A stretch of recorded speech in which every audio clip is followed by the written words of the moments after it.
大家好，我是阿胖，今天分享一个做法简单又好吃的面食。今天用到的是发面，但是呢，我会详细讲解冬天如何发面，保证让不会发面的新手能够一次做成功。比例打在了字幕上，大家可以参考一下。酵母先用温水化开，这样可以更好的激发酵母的活性，揉成光滑面团，盖上保鲜膜，放到温暖地方发酵。可以把和好的面盆放到45度的热水里面，也可以用烤箱发酵。碗内加入适量的面粉，再加入2勺食用盐，可以稍微多放一点13香，不喜欢的就少放一些。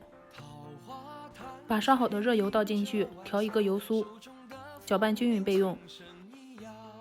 我是烤箱发酵，下管35度，发酵了80分钟。可以看到蜂窝组织特别丰富，如果没有达到这个状态，时间可以相对再延长一些。取出面团，揉面排气，分成小剂子。天气越冷，发面时间越长，有可能是3到4个小时，也有可能是5到6个小时。再把每个小剂子擀成厚度0.8毫米的牛舌状，刷上油酥，涂抹均匀，撒上葱花，从一头卷起来，两端捏严实，最后向中间对折，按压成饼状。做好之后盖上保鲜膜，2次发酵10到20分钟。2次发酵好的状态就是拿起来手感发轻。颠饼称选择馅饼模式，刷上食用油，依次放入饼皮，上面再刷一层食用油，锁住水分，饼皮吃起来会更加柔软。盖上盖子焖6分钟。6分钟过后翻个面，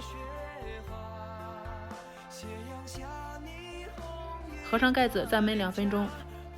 2分钟过后可以检查一下，用铲子按压能够迅速回弹，说明内部组织已经熟了，这个时候就可以出锅了。这样做的葱花饼外层酥脆，内层松软，简单又好吃。吃不完的话可以放冰箱冷冻，3个月都不会坏。喜欢就先收藏起来吧，谢谢您的观看。